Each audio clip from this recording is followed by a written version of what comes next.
আজকে একাদশ শ্রেণীর দ্বিতীয় পাঠ এই পরিমাপ অধ্যায়েরই একটা অংশ তাৎপর্যপূর্ণ সংখ্যা এবং ত্রুটি এই নিয়ে আলোচনা করছি। তোমরা ভালো করে ভিডিওটা দেখবে এবং আমি তোমাদের পরামর্শ দেবো। আমার সাথে সাথেও তোমরা একটা পেপার এবং পেন নিয়ে এই যে নিউমেরিক্যাল সমস্যাগুলো আছে সেগুলোকে সমাধান করার চেষ্টা করবে, তাহলে তোমাদের বোঝাটা হয়তো সহজ হবে। প্রথমে আসি তাৎপর্যপূর্ণ সংখ্যা কী জিনিস। তাৎপর্যপূর্ণ সংখ্যা বলতে হয় যখনই আমরা কোনো একটা পরিমাপ করি, সেই পরিমাপের ক্ষেত্রে যে ফলাফল পায় তার কিছু অঙ্ক হয় নির্ভরযোগ্য, আর তার প্রথম যে অঙ্কটা সেই অঙ্কটা হয় অনিশ্চিত। সেই নির্ভরযোগ্য অঙ্কগুলো এবং প্রথম অনিশ্চিত অঙ্কটিকে একসাথে আমরা বলি তাৎপর্যপূর্ণ সংখ্যা বা সংখ্যা। এটাকে সিগনিফিক্যান্ট ডিজিট বা সিগনিফিক্যান্ট ফিগার বলা হয়। যেমন ধরো আমার কাছে একটা ছোট্ট শার্পনার এটা ছিল, তা শার্পনারের আমি কতটা এর দৈর্ঘ্য আমি মাপলে আমি অর্ডিনারি স্কেল ব্যবহার করেছি, দিয়ে দেখলাম এর দৈর্ঘ্য হলো 2.3 সেন্টিমিটার। তা এখানে আমি দেখবো এই 3 ডিজিটটা শেষ অঙ্ক, 2টা নিশ্চিত, 2-এর কোনো পরিবর্তন হতে পারে না। তাহলে এই নিশ্চিত অঙ্ক এবং অনিশ্চিত অঙ্ক শেষ অঙ্ক এই দুটো মিলিয়ে হচ্ছে তাৎপর্যপূর্ণ সংখ্যা। তাহলে এখানে তাৎপর্যপূর্ণ সংখ্যা কয়টি হলো? 2টি, 1টি 2টি, তাহলে 2 হলো। এবার ধরো এইটাকে আমি স্লাইড ক্যালিপার্সের সাহায্যে মাপছি। তাহলে স্লাইড ক্যালিপার্সের সাহায্যে মাপলে কি হবে? দেখা গেল এর পরিমাপ হলো 2.36 সেন্টিমিটার। বলে স্যার বুঝলাম না এটা কি করে হলো। যেমন ধরো আমি একটা ছবির সাহায্যে দেখানোর চেষ্টা করছি। ধরো আমার এটা অর্ডিনারি স্কেল, এটা 0, এটা 1, এটা 2, আমি রাফলে এঁকেছি সেই জন্য সব হয়তো এটা 1 ধরো, এটি 2.123 পর্যন্ত এটা পেয়েছিলাম। এটাকে আমি ম্যাগনিফাই করছি, আতস কাঁচ দিয়ে ধরো আমি দেখছি। সেই ক্ষেত্রে আমি দেখছি আমার এই শেষ অঙ্কটা 2.3 এ গেছে, কিন্তু 2.3 ক্রস করার পরও কিছুটা গিয়েছে, 2.4-এ যায় নাই। কিন্তু আমার অর্ডিনারি স্কেলে আমি কিন্তু এটি মাপতে পারি না, যেটা স্লাইড ক্যালিপার্সের সাহায্যে মাপা হয়েছে। সেখানে 1 মিলিমিটারের 10/1 পর্যন্ত মাপা যায়। সেই জন্য সেই ক্ষেত্রে আমি হয়তো মাপটা পেয়েছি, ধরলাম 2.36 সেন্টিমিটার। এক্ষেত্রে এই দুটো ডিজিট হলো আমার নিশ্চিত নির্ভরযোগ্য, কিন্তু এই 6টা হলো অনিশ্চিত। দেখো 6-এর মানটা এমন হয়েছে যার ফলে এই 3টাকে পরিবর্তন করতে পারবে। সেই জন্য আমরা আগের ক্ষেত্রে বলেছিলাম 3টা হলো অনিশ্চিত। এবার এই একই পরিমাপ, এই একই বস্তুকে যদি আমি মাপি স্ক্রু গেজ দিয়ে, তাহলে এর মাপ পাই তখন 2.362 সেন্টিমিটার। তাহলে আমরা যখন সাধারণ স্কেলে মাপলাম তখন আমার সিগনিফিক্যান্ট ডিজিট হলো 2টো, যখন স্লাইড ক্যালিপার্সে মাপলাম তখন সিগনিফিক্যান্ট ডিজিট হলো 1, 2, 3টে, আর যখন স্ক্রু গেজে মাপছি তখন সিগনিফিক্যান্ট ফিগার বা ডিজিট হলো 1, 2, 3, 4, তখন 4টি। তাহলে আমি এখানে একটা জিনিস বুঝতে পারলাম যে সিগনিফিক্যান্ট ডিজিটটা আমাকে প্রকাশ করছে যে কতটা নির্ভুলভাবে আমি মাপছি। তাহলে মাপটা আমি কতটা নির্ভুল নিয়েছি সেটাই ওই সিগনিফিক্যান্ট ফিগারের সাথে আমরা তার তত্ত্বটা পাচ্ছি। ঠিক আছে, এবার আমরা কিভাবে তাৎপর্যপূর্ণ সংখ্যা আমরা নির্ণয় করব। আমি এখানে পরিমাপ দিয়েছি, ধরো 2.308 মিটার। তাহলে এই 2.308 মিটারে কটা ডিজিট আছে? 1, 2, 3, 4। তাহলে এর সিগনিফিক্যান্ট ফিগার হবে কত? 4। এটাকে সেমিতে করলে এটা 100 দিয়ে গুণ, তাহলে 2, 3, 0, 230.8 হয়। তাহলে এর সিগনিফিক্যান্ট ফিগার কত হবে? এরও 4টি অঙ্ক থাকবে। কিলোমিটার যখন করবো তখন 1000 দিয়ে ভাগ মিটারকে, তাহলে 1000 দিয়ে ভাগ করলে 1, 2, 3 অঙ্ক চলে এসেছে, 0.002308 কিলোমিটার। তাহলে এখানে সিগনিফিক্যান্ট ডিজিট কটা বলবো? 1, 2, 3, 4, 5, 6 বলবো না, 5, 6 বলবো না, সেটা ক্ষেত্রে এই 4টিই থাকবে। তাহলে নিয়মটা কি না, সমস্ত শূন্য ছাড়া অঙ্ক যত থাকবে, যেমন ধরো একটা বিল্ডিং, বড় বিল্ডিং এর উচ্চতা ধরো 123 মিটার, তাহলে কটা ডিজিট আছে? 3টি। তাহলে 3টি হলো এর সিগনিফিক্যান্ট ফিগার। কত? 3। আমি 12 কেজি চাল নিয়েছি, তাহলে আমার কেজি ছাড়া এই গ্রাম মাপতে পারে না সেই যন্ত্রে। তাহলে এখানে 12 কেজি কটা ডিজিট আছে? 2টি, তাহলে 2 হলো এর সিগনিফিক্যান্ট ফিগার। তাহলে সমস্ত শূন্য ছাড়া সংখ্যাগুলো হলো তাৎপর্যপূর্ণ। আর দুটো অশূন্য সংখ্যা, যেমন ধরো 3 আর 8, এদের মাঝে যদি শূন্য থাকে সেটাও তাৎপর্যপূর্ণ সংখ্যা। কিন্তু যখন কোনো পরিমাপ 1-এর চেয়ে কম হবে, এটা যেমন 1-এর চেয়ে কম, তখন তার বাঁ দিকে বা ডান দিকে যে শূন্যগুলো থাকে সেই শূন্যগুলো তাৎপর্যপূর্ণ সংখ্যা হয় না। বোঝা গেল?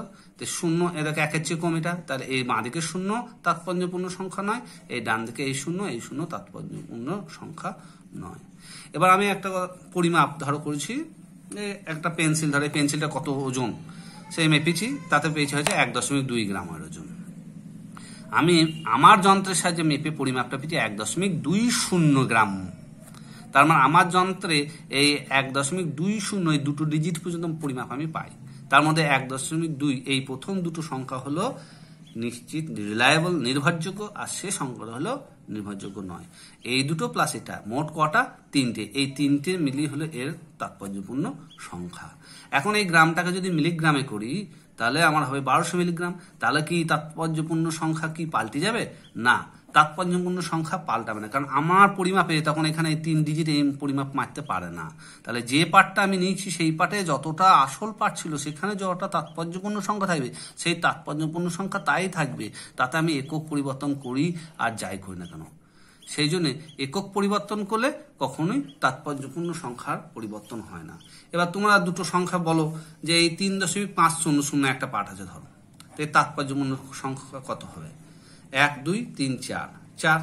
আর যখন 0.0690 আছে এই সংখ্যাটা কত হবে? এটা দেখো একের চেয়ে কম, তাহলে এটাও হবে না, এটাও হবে না, তাহলে কত হবে? 1 2 3 4। আর এই যে আমাদের অসুবিধা যে কেবলমাত্র সিগনিফিক্যান্ট ফিগার বার করছি, গ্রাম থেকে মিলিগ্রাম নিয়ে গেলাম, তাহলে এটা কেন 4টে হলো না? কারণ আমার মূল পার্টটা ছিল যেটা আমি নিয়েছি পরীক্ষালব্ধ পার্ট, সেখানে 3টি ছিল, তাই 4 হবে না। এবার ধরো আমি বিস্তারিত একটা অন্য পার্ট আসছি, যে এই সমস্যা দূর করার জন্য একটা সহজ উপায়। আমি প্রত্যেকটা পরিমাপ, যে পরিমাপ আমি পরিমাণ করব সেই পরিমাপকে আমি সায়েন্টিফিক মেথডে আমি প্রকাশ করব। সায়েন্টিফিক মেথডে মানে কি না, 10-এর ঘাত হিসাবে প্রকাশ করতে হবে। যেমন ধরো এখানে একটা উদাহরণ দিচ্ছি, 4.700 মিটার। এর সিগনিফিক্যান্ট ফিগার কটা? 1 2 3 4। এবার এটাকেই আমি মিটারটাকে সেমি করলাম, তাহলে 102 গুণ 470.0 হলো। এবার যখন এটা মিলিমিটার করছি তখন সেন্টিমিটারকে 10 দ্বিগুণ 4700 মিলিমিটার হলো। যখন কিলোমিটার করলাম তখন মিটারকে 1000 দিয়ে ভাগ, তার 0.204700 অর্থাৎ 0.004700 কিলোমিটার হলো। তাৎপর্যপূর্ণ সংখ্যা এখানেও এই শেষ 4টি ধরবো, এখানে 4টি, এখানেও 4টি। তাহলে আমি সেমিকে কি আকারে প্রকাশ করব না, আমার যে মূল আকারে রাশিটা দেওয়া ছিল সেই আকারেই রেখে দেবো, তারপর বাকিটাকে 10⁻² হাত চাপাবো। তা দেখো মূল যে আমি পরিমাপ পেয়েছি সেখানে যা সিগনিফিক্যান্ট ছিল সেই সিগনিফিক্যান্টই ফিগারই থেকে যাচ্ছে 4। এবার পাওয়ারটাকে যখন মিলিমিটার করবো তখন ওইটিকে রেখে দিয়ে বাকিটা কত পাওয়ার হয়েছে? 10⁻³ কিলোমিটারটা কি করবো? 10⁻³ তাহলে আমার মূল সিগনিফিক্যান্ট ফিগারে কোনো পরিবর্তন হয় না। তাই আমরা যে কোনো পরিমাপকে এইভাবেই প্রকাশ করার চেষ্টা করব। প্রতি ক্ষেত্রে আমি দেখছি সিগনিফিক্যান্ট ফিগার একক পরিবর্তন করলে পরিবর্তন হয় না। এবার আমরা শিখবো যে বীজগাণিতিক হিসাবের ক্ষেত্রে কিভাবে সিগনিফিক্যান্ট ফিগারের গুরুত্ব আছে বা কিভাবে আমরা নির্ণয় করব। প্রকৃত পরিমাপের চেয়ে হিসাব সূত্রে পাওয়া ফলাফল কখনোই বেশি নির্ভর হতে পারে না, এইটির প্রতি আমরা খেয়াল রাখবো। এবার ধরো আমার কাছে একটা দৈর্ঘ্য আছে কোনো কিছুর 31.4 সেন্টিমিটার, সেখান থেকে আমি কিছু কেটে ছেঁটে বাদ দিচ্ছি, কতটা? 0.123 সেন্টিমিটার বাদ দিচ্ছি। বিয়োগ ফল কত হয়? এই কিছু না, আমি এখানে 0 ধরি, তাই তো, দিয়ে বিয়োগ করি 31.277 সেন্টিমিটার আছে। তাহলে এটা কি উত্তর লিখবো আমরা? না, এটা উত্তর লিখবো না। কেন? আমি এদিকে খেয়াল করব এখানে কটা সিগনিফিক্যান্ট ফিগার। সিগনিফিক্যান্ট ফিগার প্রথম অঙ্ক যেটা দেওয়া আছে পরিমাপ, তার ক্ষেত্রে 3, দ্বিতীয় কত? এটারও 3। আর এখানে কটা পেয়েছি? 1 2 3 4 5। তা 3টে সিগনিফিক্যান্ট ফিগার আমি পরিমাপে পেয়েছি, আর আমি হিসাব করে 5টা পেয়ে যাবো, এ হতে পারে না। সেই জন্য এটাকেও 3টের মধ্যে সীমাবদ্ধ রাখতে হবে। আর 3টের মধ্যে সীমাবদ্ধ রাখতে হলে এখানে 2টো পেয়েছি আর এখানে 1টা, তাহলে যেহেতু 2 এর পর 7 আছে তাই আসন্ন মান 5-এর বেশি হলেই 1 যোগ, তাই 31.3। এর সিগনিফিক্যান্ট ফিগার কত থাকবে? সেই 3ই আমি রাখবো। বিয়োগের ক্ষেত্রে যেমন, যোগের ক্ষেত্রে সেই একই রকম। এবার দেখো গুণ ভাগের ক্ষেত্রে, ধর আমার কাছে একটা আয়তাকার ক্ষেত্র আছে, হ্যাঁ, তার দৈর্ঘ্য হলো 8.43 সেন্টিমিটার, প্রস্থ হলো 1.212 সেন্টিমিটার। এর ক্ষেত্রফল নির্ণয় করতে চাই, তাহলে আমি ক্ষেত্রফল কি করে নির্ণয় করবো? যে দৈর্ঘ্যকে প্রস্থ দিয়ে গুণ। তাহলে এখানে দৈর্ঘ্যের সময় এর সিগনিফিক্যান্ট ফিগার কত ছিল? এর সিগনিফিক্যান্ট ফিগার ছিল 1 2 3। আর প্রস্থের এর সিগনিফিক্যান্ট ফিগার কত ছিল? এর 1 2 3 4। তাহলে আমি সবচেয়ে কম কোনটা? এই 3। তাহলে আমি উত্তরটাকে 3টের মধ্যেই রাখতে হবে। গুণ করলে দেখো গুণফল আছে 10.2176 সেন্টিমিটার স্কোয়ার। কিন্তু এটা তো উত্তর হতে পারে না, কারণ আমার সিগনিফিকেন্ট ফিগার সবচেয়ে কম কত ছিল, 3 ছিল, তাই তো? তাহলে এটা উত্তর হবে এই একটা দুটো অঙ্ক আর একটা অঙ্ক, তাহলে 10.2। এবার 2 পদে 1 7 আছে, তাহলে 1 তো 5-এর কম, তাহলে 2 রাখবো, তাহলে আমার উত্তরটা হবে 10.2 বর্গ সেন্টিমিটার। তাহলে এখানে সিগনিফিকেন্ট ফিগার কত থাকবে, যে ন্যূনতম ছিল, যে পাঠ আমরা পরিমাপ করেছি সেই পাঠের ন্যূনতমটাই রাখতে হবে। তাহলে পাঠের ন্যূনতম রাখবো, কখনোই বাড়িয়ে দেবো না সিগনিফিকেন্ট ফিগার, এটার প্রতি আমরা খেয়াল রাখবো। এরকম এই অঙ্কটা তোমরা করতে পারো, দেখো 7.124 গণিত 2.6 বাই 13.2, এই ধরনের হিসাব যখন করবো, এগুলো সবই আমাদের বিভিন্ন রকম পরিমাপের ক্ষেত্রে গিয়ে পরবর্তীকালে যে সমস্ত যন্ত্র ব্যবহার করবো, আমাদের প্র্যাকটিক্যালের সিলেবাস আছে, স্লাইড ক্যালিপার, স্ক্রু গেজ, ফেরোমিটার, সেখানে আমাদের কাজে লাগবে বিভিন্ন পরিমাপের ক্ষেত্রে। তা যাই হোক, এখানে দেখো সবচেয়ে কম যে অঙ্কটা আছে সেটা হচ্ছে এই পরিমাপটা। তো এই পরিমাপটার সিগনিফিকেন্ট ফিগার কত আছে, 2, এই 1 এই 2। উত্তর তো এই এত বড় পাই, এটা লিখবো না, কখনোই লিখবো না, 2 এর মধ্যে সীমাবদ্ধ রাখতে হবে। 4-এর পর 0 3 আছে, তাহলে 0 হলে কোনো এগুলো আমি আর রাখবো না, কেমন মতো 4টায় রাখবো। এরপর আমি আসছি যে ত্রুটির কথা। আর এই প্রসঙ্গে একটা কথা বলে রাখি, যদি কেউ জানতে চাও যে প্রিসিশন আর এরর কি, তখন আমি সেটা বিস্তারিত বলবো পরবর্তীকালে সময় সুযোগ পেলে। তো ত্রুটি উৎস অনুযায়ী মূলত ত্রুটি 2 রকমের হয়। ত্রুটি উৎস অনুসারে 2 রকমের হয়, এক হলো পদ্ধতিগত আর একটা হলো র্যান্ডম। র্যান্ডমের সঠিক বাংলা পরিভাষা আমি পাইনি, হ্যাঁ আমি এলোমেলো লিখেছি, কিন্তু আমি বলবো র্যান্ডমটা ব্যবহার করো। পরবর্তীকালে বিজ্ঞান যারা পড়বে ওদের ভবিষ্যতে ইংরেজিই পড়তে হবে, তাই আমরা এখন থেকে প্রত্যেকটা পদই ইংরেজি টার্মগুলো শিখে রাখা ভালো। তোমাদের যাদের সাইন্টিফিক ক্যালকুলেটর আছে তাদের দেখবে একটা ফাংশন আছে RAN লেখা আছে, সেই RAN এ কোন একটা ধরো RAN 4 দেবে, ইকুয়াল টিপে দেখবে এক সময় এক রকম মান আছে, সেই জিনিসটা আমি পরে বলছি। তা পদ্ধতিগত যে ত্রুটিগুলো আছে সেগুলো কি কি ত্রুটি, তাদের উৎস কি কি হতে পারে। যেমন ধরো প্রথমেই হচ্ছে যান্ত্রিক ত্রুটি। যান্ত্রিক ত্রুটি মানে আমার যন্ত্রটার জন্য যে ত্রুটি, হ্যাঁ যে যন্ত্র ব্যবহার করছি সেই যন্ত্রে হয়তো লিস্ট কাউন্ট ঠিকঠাক করা নাই, সেই কারণে 0 এরর কিছু হয়তো সেই যন্ত্রের ঠিক নাই, বা ব্যাকলাস, এটা আমি সামনের দিকে নিয়ে গেলাম যা পার্ট দিলে দেখছি ঘোরের চুলটু দিকে দেখা যাচ্ছে অন্য পার্ট দিল। এই টার্মগুলো তোমরা সবই প্র্যাকটিক্যালে ভালোভাবে শিখবে, ভয় পাওয়ার কিছু নাই। আবার কিছু কিছু ক্ষেত্রে ক্যালিব্রেশন মানে ক্রমাঙ্কন, হয়তো আমি একটা উষ্ণতার পাঠ নিচ্ছি, দেখালো উষ্ণতা পাঠে যতটা উষ্ণতা বাড়লে যতটা সমান হারে স্কেলটা বাড়া দরকার সেইভাবে ক্যালিব্রেশন ঠিকঠাক করা নাই, সেটা একটা ত্রুটি থাকতে পারে। তাহলে এই ত্রুটিগুলো আমরা এড়িয়ে যাওয়ার কি ব্যবহার করতে পারি, কি শর্ত হতে পারে, যে এড়িয়ে যাওয়ার মূল ব্যাপার হচ্ছে যে আমি কি মাপছি, আমি ছোট্ট রাশি মাপবো, তার তুলনীয় আমি যন্ত্র ব্যবহার করব। যেমন একটা সরু তার দৈর্ঘ্য মাপলে আমরা স্ক্রু গেজ ব্যবহার করবো। একটা সরু পাতলা ধরো সূচের প্রস্থচ্ছেদ মাপতে চাই, বা তোমার ওর কতটা ব্যাস মাপতে চাই, তখন আমি স্লাইড ক্যালিপার ব্যবহার করব না, তখন আমি স্ক্রু গেজ ব্যবহার করব। সেরকম আমি আমার যন্ত্র ঠিকঠাক ব্যবহার করলে আমি যান্ত্রিক ত্রুটি অনেকটা কমিয়ে নিতে পারি। আর প্রথমেই যন্ত্র ব্যবহার করার আগে আমি দেখবো এই যন্ত্রে কোনো 0 এরর আছে কিনা, সেই 0 এরর থাকলে সেই 0 এররটাকে নোট করবো, সেটাকে আমি পাঠের মধ্যে অন্তর্ভুক্ত করবো, এবং সেটা কিভাবে নির্ণয় করা হয় সেটা প্র্যাকটিক্যালকে শেখা হবে।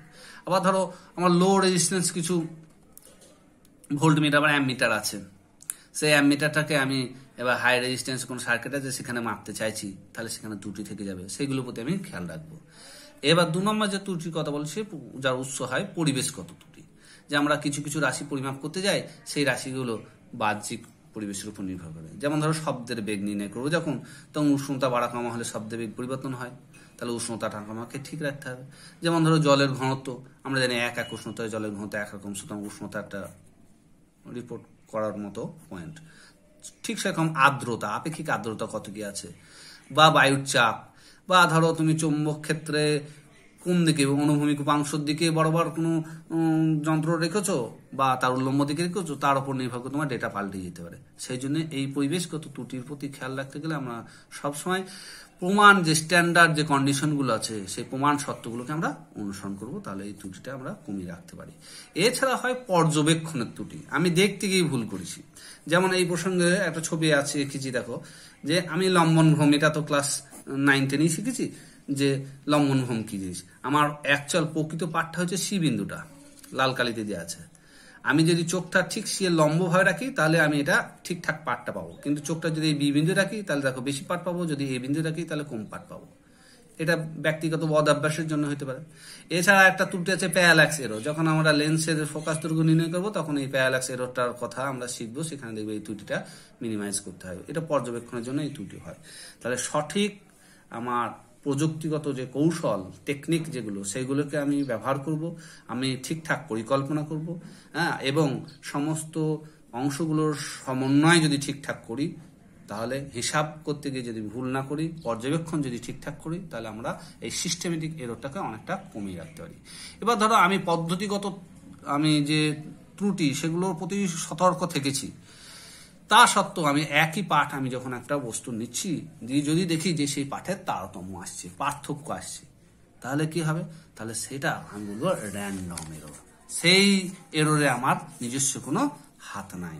তাহলে পরিমাপ পদ্ধতি অস্পষ্টতা অনিশ্চয়তায় নিয়ন্ত্রণ থাকছে না। সুতরাং মনে রাখতে হবে এই এররগুলো আমরা মিনিমাইজ করতে পারি কোনগুলো? পদ্ধতিগত, কিন্তু র্যান্ডম এররগুলো আমার হাতে নাই, আমার হাতের বাইরে। এবার আমার নিয়ন্ত্রণের উপায় হিসাবে আমরা কিভাবে ত্রুটিগুলোকে উল্লেখ করব এবং সেই ত্রুটির হিসাব কিভাবে করব সেই সংক্রান্ত ব্যাপার নিয়ে একটু আলোচনা করছি। ত্রুটি প্রথমত পরম ত্রুটি একটা আছে, তারপর আমরা তুলনামূলক বা আপেক্ষিক, এবং আপেক্ষিকটা পড়ার পরেই আমি বলি পার্সেন্টেজ এরর নির্ণয় করি।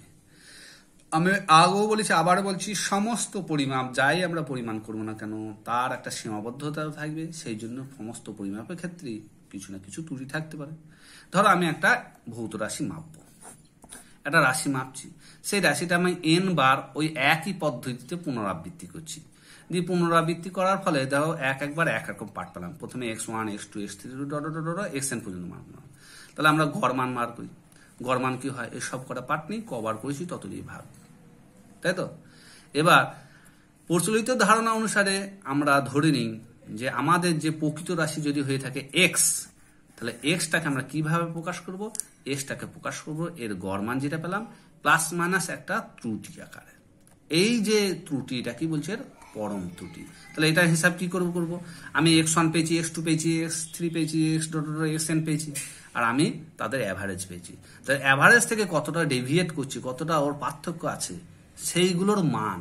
ধরো x1 এর মান থেকে x বার, x2 থেকে x বার, x3 থেকে x বার, এমন করতে xn থেকে x বার, এদের যে বিয়োগফল, তাদের পজিটিভ বা নেগেটিভ যাই হোক না কেন, তাদের মান এবং তাদের গড়, এটাকে আমি পরম ত্রুটি আকারে বলছি। এটাই পরম ত্রুটি নির্ণয়ের সূত্র।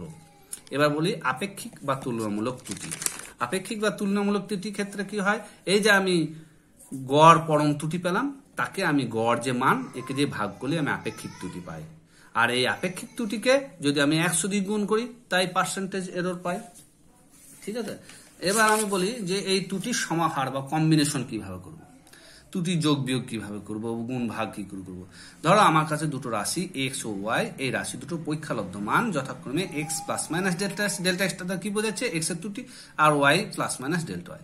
এবার এই দুটো রাশির যোগ ফলে ইউ রাশিটা তৈরি হয়েছে, অর্থাৎ ইউ সমান x প্লাস y হয়েছে। তাহলে আমি এই ইউ পরিমাপে কতটা ত্রুটি হবে সেটা নির্ণয় করতে চাই। তাহলে u plus minus delta u লিখতে পারি x এর পরিমাণ পরীক্ষালব্ধ মান x plus minus delta x plus y plus minus delta y. দুটো যোগ করলে এক্স আর ওয়াই কাছে এলো, আর এই ডেল্টা এক্স ডেল্টা ওয়াই কাছে গেল। তাহলে এটাকে আমি বলতে পারি u plus minus delta u সমান, এটা দেখো u plus minus delta x plus minus delta y. তাহলে ডেল্টা ইউ এর মান প্লাস মাইনাস ডেল্টা ইউ এর মান আমি তুলনা করলে পাচ্ছি কত? এটা। এবার তার সর্বোচ্চ মান কত হতে পারে? সর্বোচ্চ মান হতে পারে যখন উভয় ক্ষেত্রে এই মানটা পজিটিভ, তাহলে ডেল্টা ইউ ম্যাক্সিমাম হবে delta x plus delta y. যদি আমরা বিয়োগ করতাম তাহলে একই রাশি আসতো, অর্থাৎ আমার যদি এই দুটো রাশি যোগফল না হয়ে যদি বিয়োগফল হতো, তাহলে সেই ক্ষেত্রে আমি এখানে একটা বিয়োগ চিহ্ন দিতাম, এখানে একটা বিয়োগ চিহ্ন দিতাম, এইখানে আমার ওপরে মাইনাস, সরি এটা ঠিক আছে, ডেল্টা এক্স ঠিক আছে, এইখানে ওপরে মাইনাস, এখানে প্লাস দিতাম, এখানে ওপরে মাইনাস নিচে প্লাস দিতাম। সেক্ষেত্রে এটাও এই ওপরে মাইনাস থাকতো আর নিচে শুধু প্লাস থাকতো। ম্যাক্সিমাম যখন করতাম তখনও এটার পজিটিভ, তখন এটারও পজিটিভ, তার ক্ষেত্রে এটা একই থাকতো। তাহলে আমি কি বলতে পারি যে দুটো রাশি যোগ বা বিয়োগ যাই করি না কেন, চূড়ান্ত ফলাফলের ত্রুটি রাশি দুটির প্রতিটি ত্রুটির সমষ্টি হয়। একটা উদাহরণ দিচ্ছি, তোমরা বাড়িতে করবে। যে যেমন ধরো একটা উষ্ণতা আর পার্থক্য আমি নির্ণয় করতে, একটা শীতলতম প্রান্ত একটা উষ্ণতম প্রান্ত, এদের মধ্যে কতটা উষ্ণতা পার্থক্য আছে। এ 15 ডিগ্রি প্লাস মাইনাস 0.5 ডিগ্রি, এ 30 ডিগ্রি প্লাস মাইনাস 0.5 ডিগ্রি। তাহলে এদের পার্থক্য হলো 30 থেকে 15 বাদ দেবো, তাহলে 15। আর এর ত্রুটি কত 0.5, এর ত্রুটি কত 0.5, তাহলে ম্যাক্সিমাম কত 0.5 প্লাস 0.5 সমান 1 ডিগ্রি। ঠিক আছে, এটাই হলো এর ফাইনাল পার্ট। গুণ ভাগের ক্ষেত্রে কি হবে, ধরো ইউ একটা রাশি, সে এই পরীক্ষালব্ধ যে মান এক্স এর x plus minus delta x এবং ওয়াই এর মান y plus minus delta y, এদের গুণ আকারে। এখন কি করব, তাহলে u plus minus delta u আমি লিখতে পারি, এইটি গণিত, এটা প্রথম পদ তোমার গুণ করে দিলাম। তারপরে এ ওয়াই ইন্টু ডেল্টা এক্স, তারপরে এক্স ইন্টু ডেল্টা ওয়াই, আর একটা টার্ম আসবে delta x into delta y. Delta x delta খুবই ক্ষুদ্র, তাহলে এতে গুণফল করলে কি হবে, 0 আসবে। ঠিক আছে, তাহলে এটাকে আমি নেগলেক্ট করতে পারি, সেই জন্য ডেল্টা এর মান তখন আমি এর সাথে তুলনা করতে পারি। এই ক্ষেত্রে আমরা কি ওই যে আপেক্ষিক বা রিলেটিভ এরর বলছিলাম সেই রাশিটা করবো, অর্থাৎ একে ইউ দিয়ে ভাগ করবো। ইউ মানে কত, এক্স ওয়াই, তাহলে এক্স ওয়াই দিয়ে ভাগ করলে এটা ওয়াই ওয়াই কেটে যাবে, এক্স থাকবে। এটা এক্স ওয়াই দিয়ে ভাগ করলে কত হবে, এক্স এক্স কেটে যাবে, তাহলে ওয়াই থাকবে। তার মানে এটা ম্যাক্সিমাম মান যখন দেবো তখন কেবল মতো পজিটিভ গুলো, তার ফলে ডেল্টা এক্স বাই এক্স এবং ডেল্টা ওয়াই বাই ওয়াই থাকবে। এবার আমরা ভাগ করলেও একই এই রাশিমালা আসবে। যে কোনো রাশির ভাগও করি তাহলেও সর্বোচ্চ যে এরর হয় সেগুলো প্রতিটি যে রাশি পরিমাপ করেছি তাদের প্রতিটির আপেক্ষিক ত্রুটির সমষ্টির সমান হয়। তো এটা বাড়িতে করবে, যেহেতু এখনো বাইনোমিয়াল শেখানো হয় নাই তাই এটা হয়তো বুঝতে অসুবিধা হবে, সেই জন্য আমি আর করলাম না। এটা ভাগ করে দেখিয়ে দিয়েছি, ভাগ করলে এটা গণিত, এটা টু দি পাওয়ার -1 করবো, এখান থেকে ওয়াই কমন নেবো, এখান থেকে এক্স কমন নেবো, এখানে 1 plus minus delta x by x, এটা 1 plus minus delta y by y থাকবে।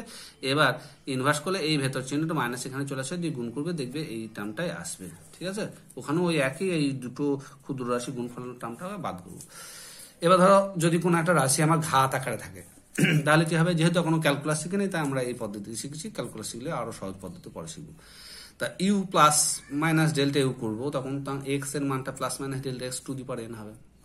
এইটি আমার দেখানো যায় বাইনোমিয়াল উপপাদ্য দ্বারা। ঠিক আছে, তা বাইনোমিয়াল যেহেতু শিখে নেই তাই এখন ধরে নিচ্ছে আমি এটা জানবো, এর রাশিমালা আমি ডেল্টা ইউ বাই ইউ করলে এটি পাবো। ঠিক আছে, এবার যদি ধরো u x to the power alpha, y to the power beta, z to the power minus gamma হয়, তাহলে সেক্ষেত্রে আমি ডেল্টা ইউ বাই ইউ কি করবো, পার্সেন্টেজ যে এররের আগে আপেক্ষিক এরর কত হবে, এই ঘাত কত হচ্ছে সেইটি গুণ, যত ঘাত ঘাতটা গুণ, গুণ তো সেই রাশিটা কি আপেক্ষিক error into delta x by x, এটা কত ঘাত বিটা, তাহলে বিটা গুণ ডেল্টা ওয়াই বাই ওয়াই।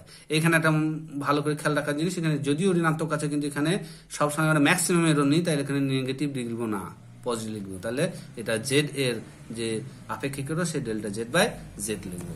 তোমাদেরকে একটা রাশি দিচ্ছি, তো তোমরা নির্ণয় করে বাড়িতে Z equal to A to the power 4, B to the power 1/3, C by C into D to the power 3/2। তাহলে এই ক্ষেত্রে ডেল্টা জেড বাই জেডটা কত হবে সেটা তোমরা বলবে। ঠিক আছে, না পারলে তখন আমাকে অবশ্যই জানাবে। এবার একটা অঙ্ক বলে দিই, যে ভর আর দৈর্ঘ্য পরিমাপের সর্বাধিক ত্রুটি যথাক্রমে ধরো 3% আর